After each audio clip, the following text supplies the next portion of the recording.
안녕하세요. 저는 올해 68세 정민호라고 합니다. 오늘 제가 하려는 이야기는 제 인생에서 가장 아픈 그러나 동시에 가장 소중한 기억이에요. 혹시 여러분 중에 자식과 사이가 좋지 않아서 고민인 분들 계시나요? 아니면 부모님과 마음이 멀어져서 힘들어하는 분들도 있으실 거예요. 저는 30년 동안 큰아들과 연락도 안 하고 살았습니다. 제가 저지른 실수 때문이었어요. 그런데 올해 봄 갑자기 그 아들한테서 전화가 왔어요. 30년 만에 처음 들은 아빠 소리에 저는 그 자리에서 펑펑 울어버렸어요. 오늘은 그 이야기를 처음부터 끝까지 들려드릴게요. 제가 어떻게 아버지 자격을 잃게 됐고 어떻게 다시 되찾았는지, 혹시 저와 비슷한 상황에 계신 분들에게 조금이나마 도움이 되었으면 좋겠어요. 우선 제 이야기부터 시작해 볼게요.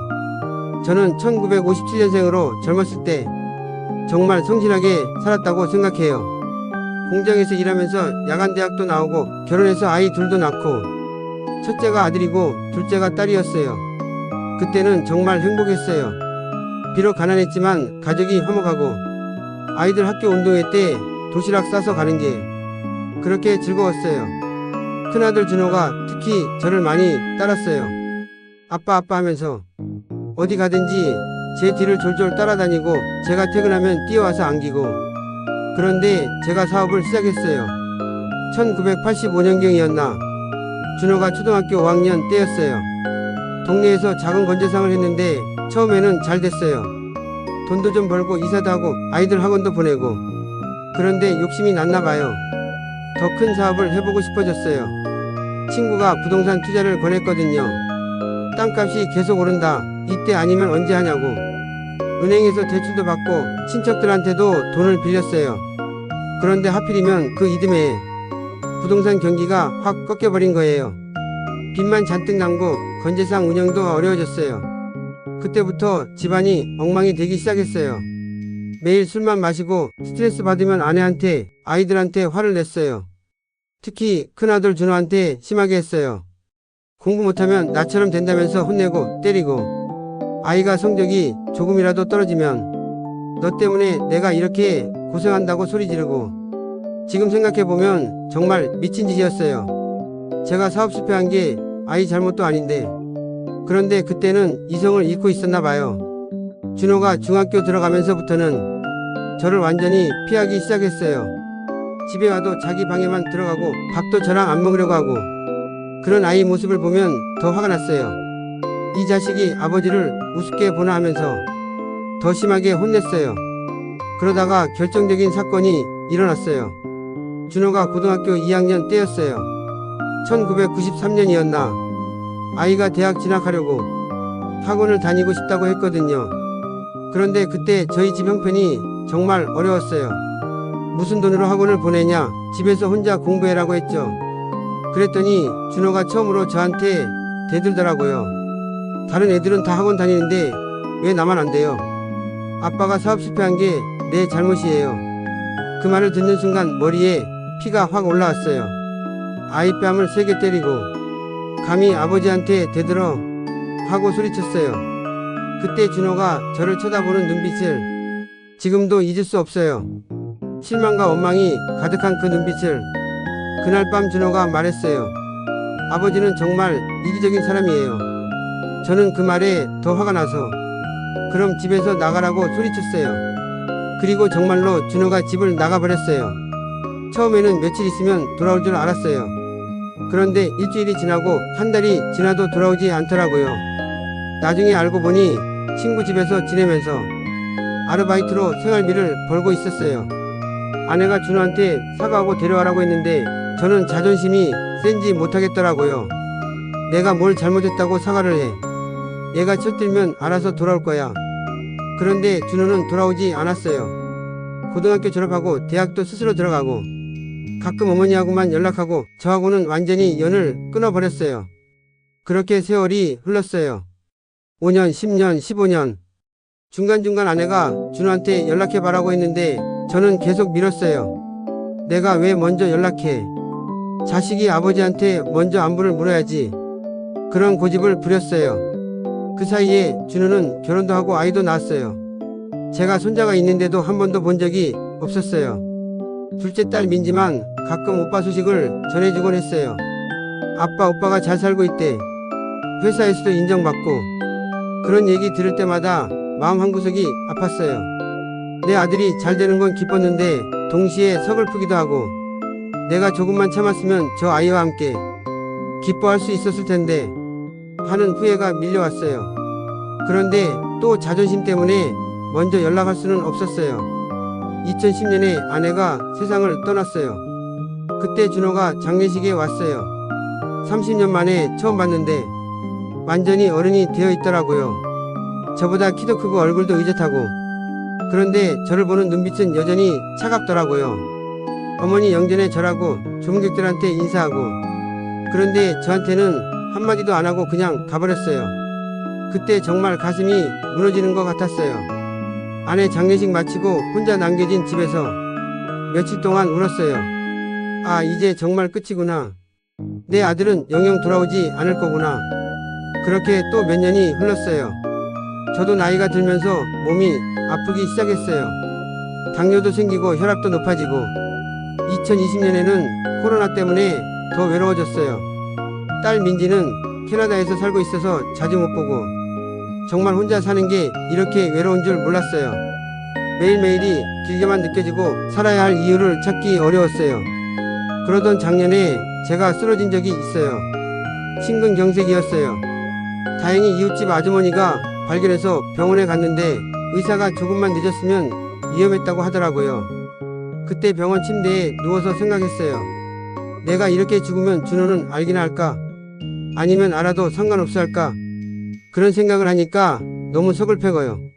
자식을 둘이나 낳았는데 죽을 때 혼자 죽어야 한다니. 태어나고 나서도 계속 그런 생각만 했어요. 내가 뭘 그렇게 고집을 부렸나? 자존심이 그렇게 중요한가? 그러던 어느 날 텔레비전에서 가족 이야기를 다른 프로그램을 보게 됐어요. 아버지와 아들이 수십 년 만에 화해하는 내용이었는데 보면서 계속 눈물이 났어요. 나도 준호한테 사과하고 싶다. 이제라도 늦지 않았을까? 하지만 용기가 안 났어요. 만약 준호가 전화도 안 받으면 어떡하지? 아니면 받는다고 해도 아버지 이제 와서 뭐하러 전화했어요? 라고 하면, 그런 생각을 하니까 더 무서워졌어요. 그렇게 또 몇 달을 망설였어요. 그런데 올해 3월에 준호 친구 중 한 명을 우연히 길에서 만났어요. 어릴 때 저희 집에 자주 놀러왔던 아이였는데 이제 다 어른이 되어서 저를 알아보더라고요. 어머, 준호 아버지 맞으시죠? 안녕하세요. 그래서 잠깐 이야기를 했는데 그 친구가 하는 말이 충격이었어요. 아저씨, 준호가 가끔 아버지 얘기해요. 보고 싶어 한다고요. 그런데 먼저 연락하기가 어렵다고. 그 말을 듣는 순간 가슴이 쿵하고 내려앉는 느낌이었어요. 준호도 나를 그리워하고 있었구나. 집에 와서 하루 종일 그 생각만 했어요. 그리고 그날 밤 드디어 용기를 냈어요. 민지한테서 받아둔 준호 전화번호로 전화를 걸었어요. 손이 덜덜 떨려서 번호를 제대로 누르기도 어려웠어요. 신호음이 2번 울리고 나서 전화를 받더라고요. 여보세요. 30년 만에 듣는 준호 목소리였어요. 많이 변했지만 여전히 제 아들 목소리더라고요. 저는 한동안 말이 안 나왔어요. 목이 메어서. 여보세요. 누구세요? 준호가 다시 물어보니까 겨우 입을 열었어요. 준호야, 나다. 아빠야. 그리고는 펑펑 울어버렸어요. 준호도 한동안 아무 말이 없더라고요. 그러다가 아주 작은 목소리로 말하더라고요. 아빠. 30년 만에 듣는 그 말에 저는 더 크게 울었어요. 준호야, 미안하다. 아빠가 정말 미안해. 그렇게 말하니까 준호도 울음을 터뜨리더라고요. 아빠, 저도 미안해요. 너무 오랫동안 연락 안 해서. 그날 밤 우리는 2시간 넘게 통화했어요. 그동안 하지 못했던 이야기들을 쏟아내면서 준호가 저한테 그러더라고요. 아빠, 사실 저도 연락하고 싶었어요. 특히 어머니 돌아가시고 나서는 더 그랬어요. 아빠 혼자 계신데 얼마나 외로우실까 하면서. 그런데 왜 연락 안 했어? 아빠가 절 받아주실까봐 무서웠어요. 그리고 제가 먼저 연락하는 게 맞는 건지도 확신이 안 서고. 그 말을 들으니까 저도 똑같은 마음이었다는 걸 알겠더라고요. 서로가 서로를 그리워하고 있었는데 자존심 때문에 30년을 헤어져 있었던 거죠. 그 다음 주 주말에 준호가 가족들과 함께 집에 왔어요. 30년 만에 처음 보는 며느리와 손자, 손녀까지. 문 앞에서 준호를 봤을 때 또 울컥했어요. 이제 중년이 된 아들이지만 여전히 제 아들이더라고요. 준호도 저를 보자마자 눈물을 흘리면서 안기더라고요. 아빠 보고 싶었어요. 그날 오랜만에 온 가족이 함께 밥을 먹었어요. 손자가 저를 할아버지라고 부르는데 그게 그렇게 좋을 수가 없더라고요. 손녀도 저한테 애교를 부리고 며느리도 아버지, 준호가 아버지 이야기 많이 했어요. 보고 싶어 했다고요라고 말해주더라고요. 그날 준호가 저한테 말했어요. 아빠, 제가 철이 없었어요. 아빠가 힘들어 하시는데 이해하지 못하고 대들고. 아니야, 준호야. 아빠가 잘못했어. 내가 뭘 잘못했어. 아빠가 너한테 화풀이한 거야. 우리는 그날 서로한테 진심으로 사과했어요. 그리고 이제는 일주일에 한 번씩 준호가 가족들과 함께 와요. 손자, 손녀와 함께 시간 보내는 게 이렇게 행복한 줄 몰랐어요. 준호도 아빠 이제 외롭지 마세요. 자주 올게요 라고 말해줘요. 어제는 준호가 저한테 이런 말을 하더라고요. 아빠, 제가 아이들 키우면서 깨달은 게 있어요. 부모가 되는 건 정말 어려운 일이더라고요. 아빠가 그때 얼마나 힘드셨을지 이제야 조금 이해해요. 그 말을 들으니까 가슴이 뭉클했어요. 제가 오늘 이 이야기를 하는 이유는 혹시 저와 비슷한 상황에 계신 분들이 있으시다면 포기하지 말라고 말씀드리고 싶어서예요.